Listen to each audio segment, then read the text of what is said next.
जीवनदायिनी गंगा हो, मोक्षदायिनी काशी और उसमें एक कवि का साथ।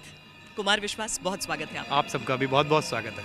एक कवि का दिल क्या कह रहा है, पीछे गंगा आरती हम सुन रहे हैं, ये अद्भुत दृश्य रोज यहाँ पर, लेकिन आज एक कवि की नजर से। दरअसल गंगा बनारस में जब पहुंचती हैं तो एक शाश्वत प्रतीक है जीवन और मृत्यु का। एक तरफ ये घाट है जहां कभी शंकर की अग्नि मंद नहीं पड़ती, महाकाल अपनी भेंट लेते रहते हैं, और दूसरे किनारे पर पीली सरसों के फूल खिलते हैं। इधर पीली लपटें जो मृत्यु को व्याख्या देती हैं, उधर नवजीवन का अंकुर फुटाने वाले पीले सरसों के फूल, और बीच में बहती हुई है शाश्वत धारा। तो गंगा केवल नदी नहीं है, गंगा एक दर्शन है। गंगा भारत का ब्रह्म वाक्य है। गंगा ये सूचित करती है कि राजे महाराजे आते जाते रहते हैं, लेकिन समय का प्रवाह उनके लिए प्रतीक्षा नहीं करता। इस गंगा से कौन कौन जुड़ा है, इस नदी से कौन कौन जुड़ा है? यहाँ के लिए मेरे कुल के सबसे बड़े बाबा तुलसी, वो कहते हैं कि बनारसी जाए मणिकर्णिका नहाए, मेरा शंकर से राम नाम पढ़िवे को मन है।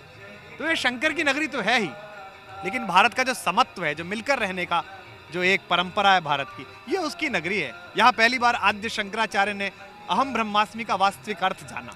उससे पहले तो वो विद्वत्ता के आवेश में थे और उनकी चक्रवर्ती पताका पूरे भारत में धूम मचा रही थी, लेकिन यहाँ पहली बार जब वो चांडाल से उनका साक्षात्कार हुआ है और उसके अंदर बैठे हुए शंकर को जब उन्होंने पहचाना है, तब वो समझ पाए कि अहम ब्रह्मास्मि क्या है, जिससे भारत का सनातन दर्शन चलता है। तो गंगा, मैं पूरी दुनिया में घूमता हूँ, मैंने हडसन नदी के किनारे किनारे भी यात्रा की है, मैंने हडसन में बोटिंग भी की है, लेकिन गंगा, इतने पाप धोने के बाद भी गंगा गंगा है, गंगा से बेहतर कुछ नहीं है। और वाराणसी गंगा का रेखांकन है।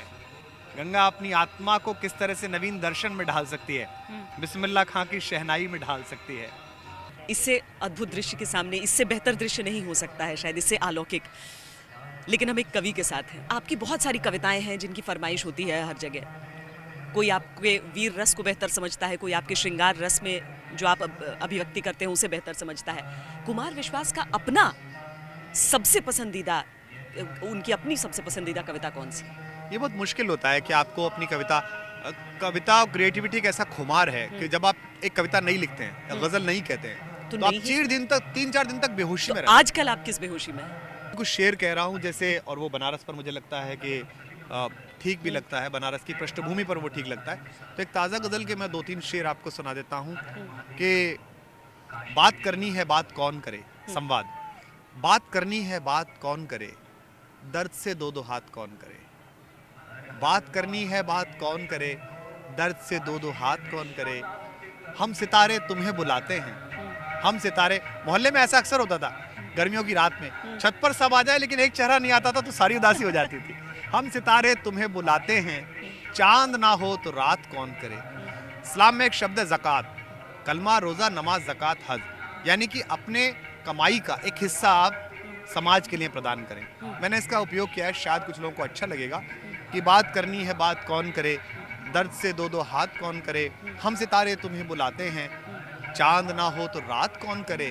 और जिंदगी भर की कमाई तुम थे, what I achieved in my life. आप अकेले उस चेहरे को सोचिए, जिंदगी भर की कमाई तुम थे, इससे ज्यादा ज़कात कौन।